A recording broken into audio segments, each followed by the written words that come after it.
Hi, this is Simon Upstell and welcome to another tutorial for Apple Motion. And today I want to show you how to create this liquid typography effect. So quite elegant, but really quite simple to do, and I think you're going to enjoy it. So let's get going. Okay, for this project, let's go with 1920 1080, frame rate of 24 frames a second, duration of 10 seconds. First thing I want to do is come over to the library and generators, and I'm going to scroll down until I find stripes. And I'm going to bring that in. Come over to the inspector. Let's set the height to be 1920 as well as the width. Let's come over to properties and let's rotate it through 90 degrees. It's annoying that the stripes generator doesn't have its own angle control, but anyway, there you go. Let's set the size to 10.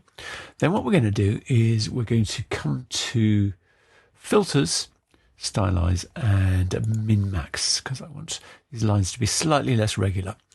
And I'm going to increase that radius to 4, and you can see we've got more black and less white. So that's what I want. Next thing I'm going to do is I'm going to add distortion and wave. I'm going to set the amplitude to 6, the wavelength to 480. And then I'm going to add a ramp behavior to the offset.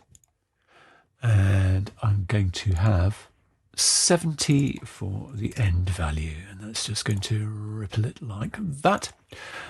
While we're here, I also want to come back to my stripes. I want to open up the center and I want to add a ramp behavior to the X position. Add that. And let's have an end value of 0.08. We don't really want it to move too fast, but it's just going to make it run down a bit as well. So this is our base element. And then what we're going to do is we're going to make a new group at the top to hold our text. So new group. I'm going to use the text tool and I'm going to type out some text. So this is my text. I'm going to center it up. I'm going to make it nice and big. Center it up over here. Let's adjust the line spacing so it's a little bit tighter. Let's maybe just increase the tracking a little bit. And then just bring it up so it's nicely centered up like that.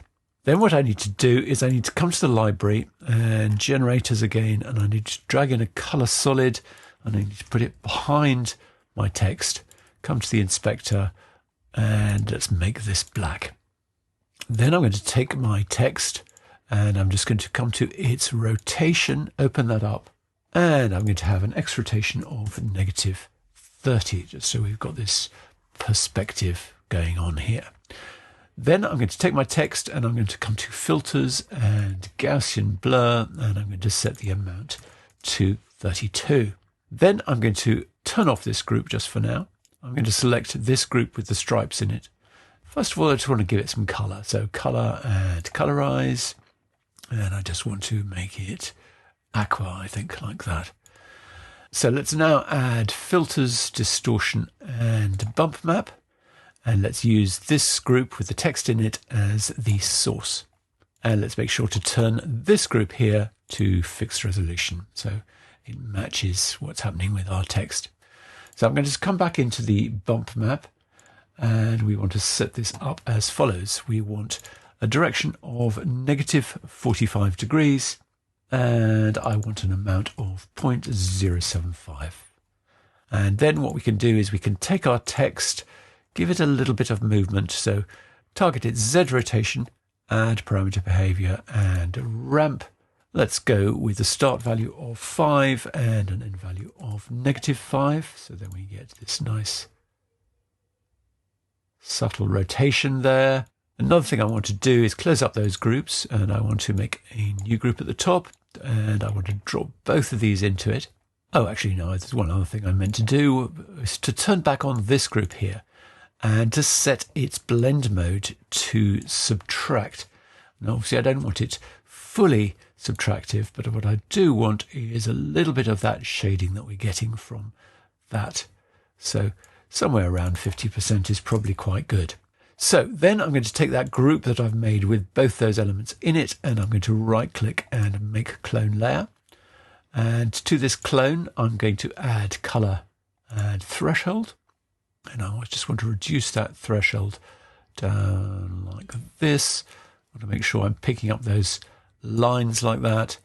Just adjust that smoothness a little bit. I don't really want any grey in there. So somewhere around there, 0.11, 0.18. And then what I'm going to do is I'm going to mask it.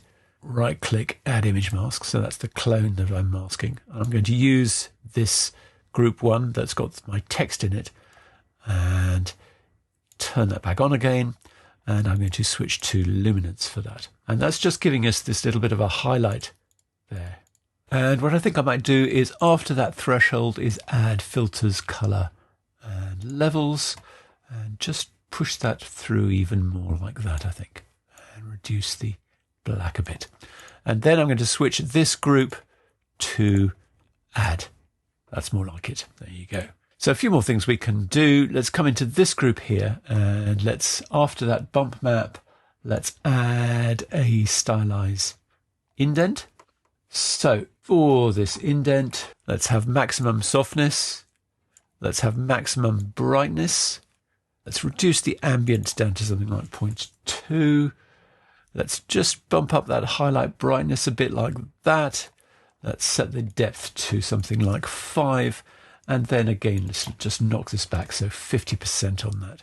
So then we're getting that sort of contouring, which you may or may not like. You can have more or less of it. Maybe I'll go down to 40% for that. I think that does probably help with that sort of liquidy feel.